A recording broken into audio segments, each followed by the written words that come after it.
বন্ধুরা, ফিরে এসেছি ১৩ নম্বর ফ্ল্যাটের শেষ পর্ব নিয়ে।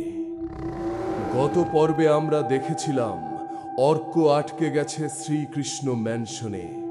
সে জানতে পেরেছে ১৩ নম্বর ফ্ল্যাটের ভয়ঙ্কর ইতিহাস, কিন্তু এখন সে আর বাইরে যেতে পারছে না।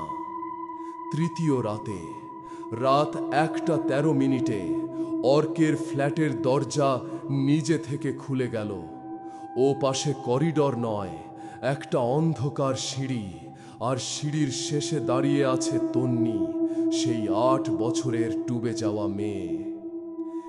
এর মানে কি? অর্ক কি সত্যিই মরে গেছে?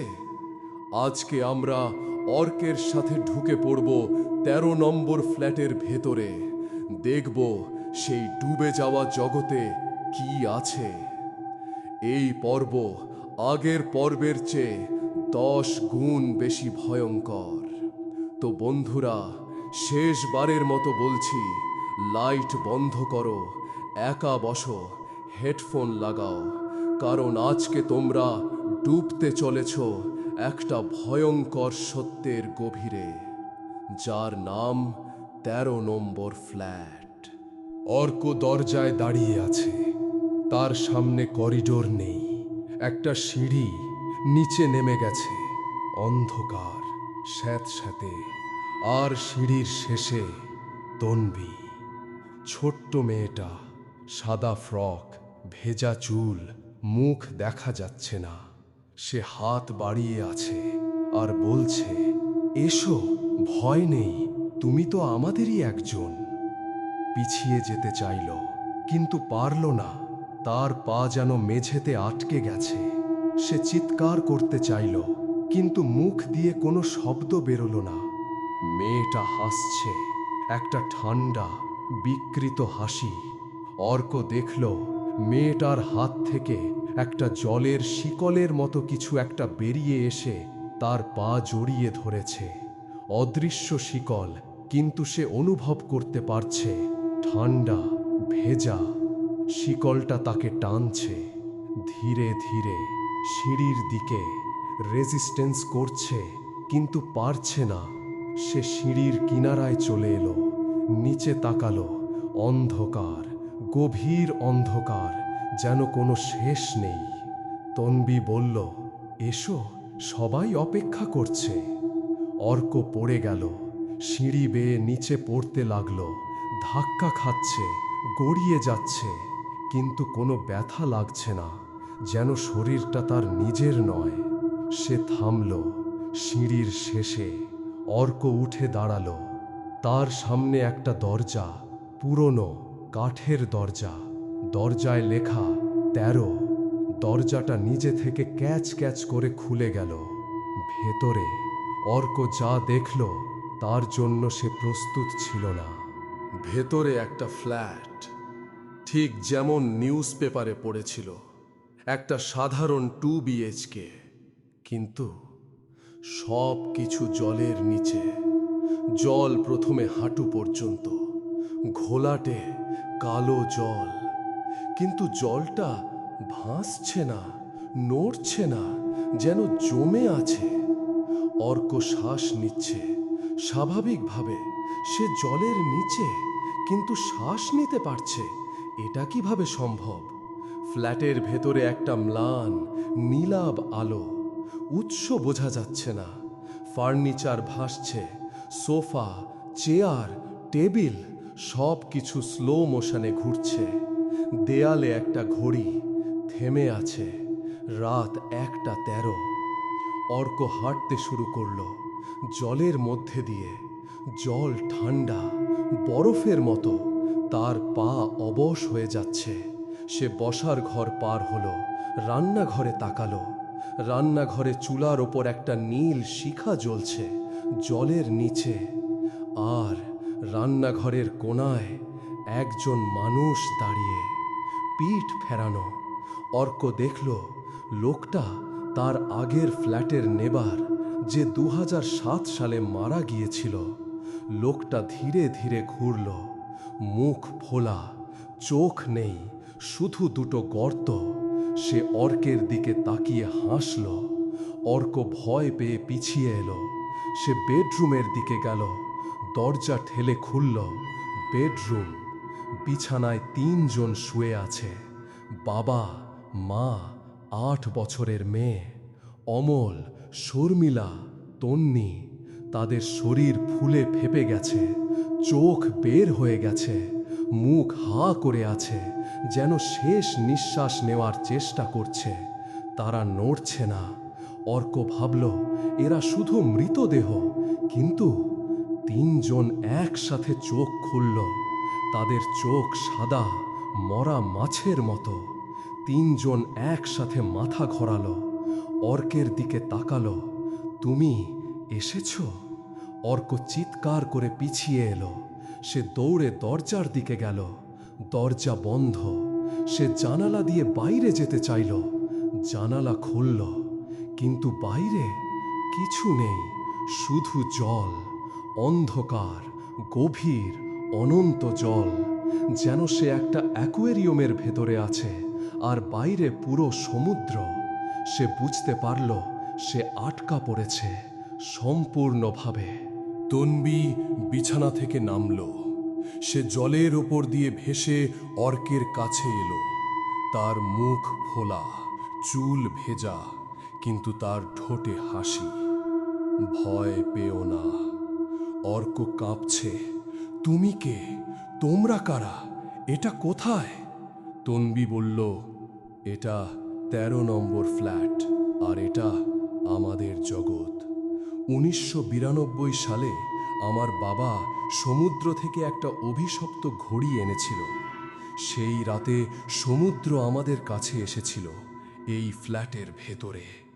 আমরা ডুবে মরেছিলাম, কিন্তু আমাদের আত্মা এখানেই আটকে গেছে। আমরা ডুবছি, কিন্তু মরতে পারছি না। একটা অনন্ত যন্ত্রণা, চিরকাল ডুবতে থাকা। অর্ক বলল, আমাকে যেতে দাও, আমি তোমাদের কোনো ক্ষতি করিনি। তন্বী মাথা নাড়ল। তুমি একা যেতে পারো না। এই যন্ত্রণা একা সহ্য করা যায় না। তাই প্রতি 5 বছরে আমরা একজনকে ডেকে নিই, আমাদের সাথে এই যন্ত্রণা ভাগ করে নেওয়ার জন্য। অর্ক তাকিয়ে দেখল, ঘরের কোণায় দেয়ালের মধ্যে থেকে আরো মুখ বেরিয়ে আসছে। সব আগের ভিকটিমস। 1997 এর ছেলেটা, 2002 এর মহিলা, 2007 এর লোকটা, 2012 মেয়েটা। সবাই ভেজা, ফোলা, চোখহীন। সবাই ফিসফিস করে বলছে, থেকে যাও আমাদের সাথে, তুমি এখন আমাদের একজন। অর্ক পাগল হয়ে গেল। সে বাথরুমে দৌড়ে গেল, দরজা বন্ধ করল। সে হাঁপাচ্ছে। বাথরুমের আয়নায় তাকালো, আর তার রক্ত জমে বরফ হয়ে গেল।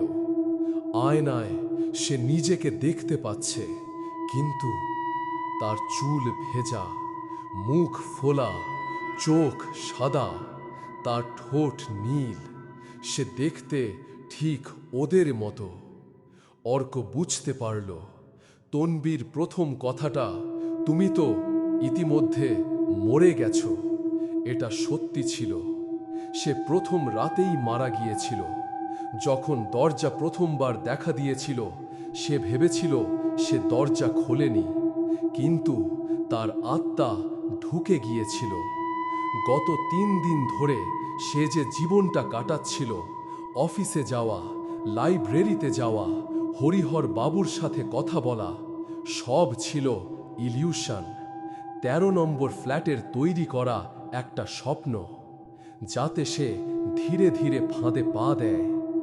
বাস্তবে তার মৃতদেহ 3 দিন ধরে 12 নম্বর ফ্ল্যাটে পড়ে আছে, ফুলে ফেপে। অর্ক আয়নায় নিজের চেহারার দিকে তাকিয়ে রইল। সে মৃত। সে জানতই না। বাথরুমে দরজা ভেঙে গেল। তন্বী, তার বাবা মা আর বাকি সব ঘোস্ট ভেতরে ঢুকল। তারা অর্ককে ঘিরে ধরল। অর্ক চিৎকার করল, কিন্তু তার মুখ দিয়ে কোনো শব্দ বেরোলো না, শুধু জল বেরিয়ে এলো, কালো লবণাক্ত জল। সে মেঝেতে পড়ে গেল। তার মনে হচ্ছে সে শ্বাস নিতে পারছে না, তার ফুসফুস জলে ভরে যাচ্ছে। সে ডুবছে, শুকনো মেঝেতে শুয়ে ডুবছে। তার চোখের সামনে সব ঝাপসা হয়ে যাচ্ছে। আর সেই জলের গভীরে সে দেখছে তন্বীকে। সে অর্কের পাশে বসে আছে, তার হাত ধরেছে আর হাসছে। স্বাগতম আমাদের জগতে। এখন তুমিও ডুববে আমাদের সাথে চিরকাল। অর্ক নড়াচড়া বন্ধ করল, তার চোখ খোলা, সাদা। সে এখন ওদের একজন। বাস্তব জগৎ 3 দিন পর। পুলিশ 12 নম্বর ফ্ল্যাটের দরজা ভেঙে ঢুকল। ফ্ল্যাটটা শুকনো, কিন্তু একটা গন্ধ, পচা ভেজা গন্ধ। বেডরুমের মেঝেতে অর্কের মৃতদেহ পড়ে আছে, ফুলে ফেঁপে গেছে, চোখ বের হয়ে গেছে, মুখ হা করে আছে। ইন্সপেক্টর ঘোষ মৃতদেহের দিকে তাকিয়ে রইল। একজন কনস্টেবল বলল, স্যার, দেখে মনে হচ্ছে ডুবে মরেছে, কিন্তু ফ্ল্যাটে তো জল নেই। ইন্সপেক্টর ঘোষ একটা দীর্ঘ শ্বাস ফেলল। পোস্টমর্টেম রিপোর্ট লেখো। 1 সপ্তাহ পর পুলিশ স্টেশন। পোস্টমর্টেম রিপোর্ট এসেছে। ইন্সপেক্টর ঘোষ পড়ছে, মৃত্যুর কারণ অজানা। ফুসফুসে জল পাওয়া যায়নি, কিন্তু শরীরের প্রতিটি কোষে লবণাক্ত জল পাওয়া গেছে, সমুদ্রের জল। ইন্সপেক্টর ঘোষ ফাইলটা বন্ধ করল। সে আলমারি থেকে একটা পুরনো ফাইল বের করল। ফাইলে লেখা শ্রীকৃষ্ণ ম্যানশন আনসলভড কেসেস। সে ফাইলটা খুলল। 1997 Anik Basu, postmortem same. 2002 Priyanka Roy, postmortem same. 2007 Samir Biswas, postmortem same. 2012 Riya Sen, postmortem same. আর এখন 2024 অর্ক সেনগুপ্ত। সবাই 12 নম্বর ফ্ল্যাটে, সবাই 5 বছর পর পর, সবার একই রকম মৃত্যু। ইন্সপেক্টর ঘোষ ফাইলটা বন্ধ করে দিল। এই বিল্ডিং অভিশপ্ত। সে কিছু করতে পারবে না। Case closed. 5 বছর পর 2029 সাল। একটা নতুন ছেলে, নাম রোহান। সে 12 নম্বর ফ্ল্যাট ভাড়া নিয়েছে। প্রথম রাতে সে বন্ধুদের সাথে পার্টি করছে। এক বন্ধু বলল, কিরে, 13 নম্বর ফ্ল্যাট নেই? রোহান হাসল, না, 13 অশুভ নম্বর বলে। সবাই হাসল। রাত 1টা। রোহান একা, ঘুম আসছে না। ঘড়িতে 1:13 বাজল। টুপ টুপ টুপ, জল পড়ার শব্দ। রোহান দরজা খুলে করিডোরে তাকালো। 12 আর 14-র মাঝখানে 13 নম্বর ফ্ল্যাটের দরজা, ভেজা। দরজার নিচ দিয়ে জল বেরোচ্ছে। রোহান ভয় পেল না, সে কৌতূহলী। সে দরজার কাছে গেল। দরজার সামনে অনেকজন দাঁড়িয়ে, সাদা পোশাক পরা, সবাই ভেজা, ফোলা। একজন 8 বছরের মেয়ে, একজন 26 বছরের ছেলে, আর আরও 4 জন। তারা সবাই রোহানের দিকে তাকিয়ে আছে আর হাসছে। ছেলেটা অর্ক হাত বাড়ালো, আর সবাই একসাথে বলল, তুমি এসেছো? রোহান চিৎকার করল, বন্ধুরা, চক্র কখনো শেষ হয় না। অর্ক ভেবেছিল সে ভিকটিম, কিন্তু শেষে সেও হয়ে গেল শিকারী। প্রতি 5 বছরে একজন নতুন আত্মা যোগ হয় 13 নম্বর ফ্ল্যাটে, আর তারা সবাই মিলে অপেক্ষা করে পরবর্তী শিকারের জন্য। গল্প শেষ, কিন্তু ভয় হয়তো এখনই শুরু হলো। আজ রাতে যখন ঘুমোবে, কান পেতে শোনো। যদি জলের শব্দ শোনো, টুপ টুপ টুপ, তাহলে দরজা খুলো না, কারণ হয়তো তোমার বাড়ির কোথাও একটা ১৩ নম্বর দরজা তৈরি হচ্ছে, যেখানে অর্ক আর তন্নি তোমার জন্য অপেক্ষা করছে। ভালো লাগলে লাইক করো, শেয়ার করো আর সাবস্ক্রাইব করো ডগস ফ্লাইট। অন্ধকার ফাইলসে দেখা হবে আবার। ততক্ষণ ভালো থেকো আর দরজা বন্ধ রেখো।